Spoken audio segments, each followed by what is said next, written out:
Kenapa? Karena sangkaan dibalas dengan sanggahan itu tidak ada dampaknya. Kata dia lawan kata saya, nggak ada artinya. Nggak ada artinya. Saya tidak bisa. Saya hanya berdoa waktu itu.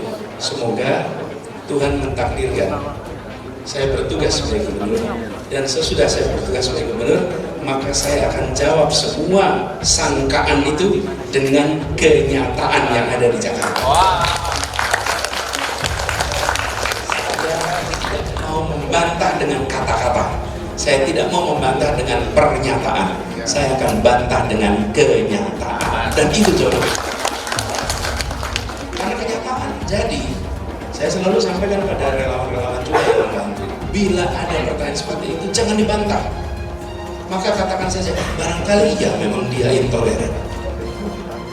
Terus jawab, berikan pertanyaan berikutnya, bisakah diberikan contoh intoleransinya? Ketika diminta memberikan contoh, saya berani jamin tidak akan ketemu bukti intoleransi. Saya berharap PT tetap ada pada posisinya sebagai organisasi dakwah dan independen. Saya berharap banget PT tidak usah secara kelembagaan ke kiri dan ke kanan, tidak usah. Tetapi orang-orang PT dia boleh berpolitik. Tapi organisasi ini harus dijaga marwahnya. Itu visinya kan, dijaga marwahnya untuk dia tidak boleh ke timur ke barat, tidak penting, tidak perlu. Dia harus tetap jaga independensinya agar semua orang merasa memiliki PT sebagai sebuah organisasi yang besar, organisasi yang bisa menghimpun para mu'alaf asal Cina, keturunan Cina, dan organisasi ini bisa duduk kemudian membicarakan tentang masa depan organisasi. Semua market Tionghoa ini untuk memberikan kesempatan dari kandidat-kandidat yang lainnya untuk ya silahkan seperti yang tadi saya sampaikan untuk mereka memilih. Harapannya tentu seperti yang tadi Pak Anies bilang, kita bukan ada minoritas atau mayoritas, tetapi golongan Tionghoa sendiri juga kan kita juga supaya kita tuh bisa bersama-sama gitu, apa yang kita dukung salah satu kandidat ini bisa meneruskan kejayaan Indonesia Tionghoa yang pada malam hari ini menyelenggarakan kegiatan, dan kita akan siap bekerja bersama, berjalan bersama, tidak berjuang.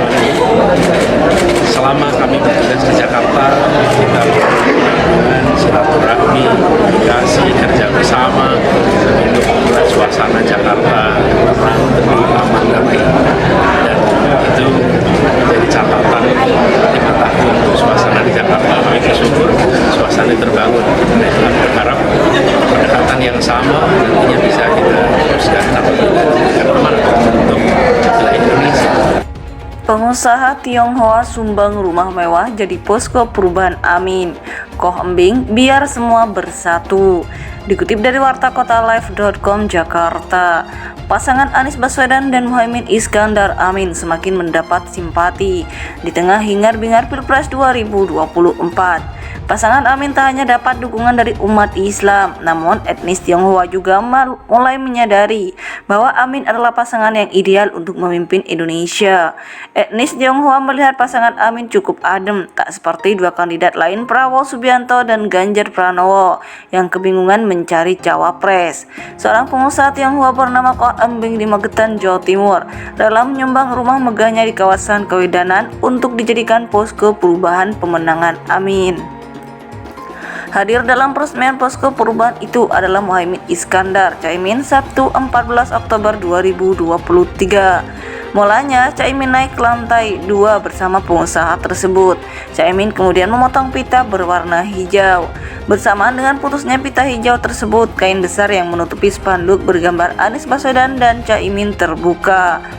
Mungkin dari pemecah telur yang pertama di Magetan ini menyatukan Caimin, Cak Anies menjadikan yang terbaik jadi pimpinan presiden dan wakil presiden di Indonesia, ujar Koh Embing. Koh Embing berharap semua orang beragama yang ada di Magetan mendukung PKB. Dia turut meminta agar masyarakat Indonesia bersatu dan tidak terpecah belah. Saya harap Magetan yang memulai pertama kali, umat beragama yang berada di Magetan mendukung PKB semua, ujarnya. Harapan kita teman-teman kita yang ada di Indonesia ini bisa menyatu bersatu, jangan berpisah-pisah yang tidak jelas, imbuhnya. Lalu Caimin mengatakan posko perubahan pemenangan Amin ini didukung oleh semua tokoh lintas agama. Di posko perubahan itulah mereka akan menggerakkan perjuangan untuk memenangkan pasangan Amin. Posko perubahan ini didukung oleh seluruh komponen, terutama pilar lintas iman dan agama, ujarnya. Di rumah perubahan inilah akan digerakkan potensi kemenangan Amin, imbuhnya. Yang kedua, merajut tali persaudaraan Bhinneka Tunggal Ika, kata Caimin lagi. Menurutnya, posko perubahan seperti di Magetan ini juga sudah ada di sejumlah wilayah Indonesia, sekaligus menjadi inspirasi secara nasional. Kita akan dorong posko perubahan akan dibuat di mana-mana, ujarnya. Pasangan Anies Baswedan dan Muhaimin Iskandar Amin semakin mendapat simpati di tengah hingar-bingar Pilpres 2024. Pasangan Amin tak hanya dapat dukungan dari umat Islam, namun etnis Tionghoa juga mulai menyadari bahwa Amin adalah pasangan yang ideal untuk memimpin Indonesia. Etnis Tionghoa melihat pasangan Amin cukup adem, tak seperti dua kandidat lain Prabowo Subianto dan Ganjar Pranowo yang kebingungan mencari cawapres. Seorang pengusaha Tionghoa bernama Koh Embing di Magetan, Jawa Timur, rela menyumbang rumah megahnya di kawasan Kewedanan untuk dijadikan posko perubahan pemenangan Amin. Hadir dalam peresmian posko perubahan itu adalah Muhaimin Iskandar Caimin Sabtu 14 Oktober 2023. Mulanya Caimin naik ke lantai 2 bersama pengusaha tersebut. Caimin kemudian memotong pita berwarna hijau. Bersamaan dengan putusnya pita hijau tersebut, kain besar yang menutupi spanduk bergambar Anies Baswedan dan Caimin terbuka. Mungkin dari pemecah telur yang pertama di Magetan ini menyatukan Caimin, Cak Anies menjadikan yang terbaik jadi pimpinan presiden dan wakil presiden di Indonesia, ujar Koh Embing. Koh Embing berharap semua orang beragama yang ada di Magetan mendukung PKB. Dia turut meminta agar masyarakat Indonesia bersatu dan tidak terpecah belah. Saya harap Magetan yang memulai pertama kali, umat beragama yang berada di Magetan mendukung PKB semua, ujarnya. Harapan kita, teman-teman kita yang ada di Indonesia ini bisa menyatu bersatu, jangan berpisah-pisah yang tidak jelas, imbuhnya.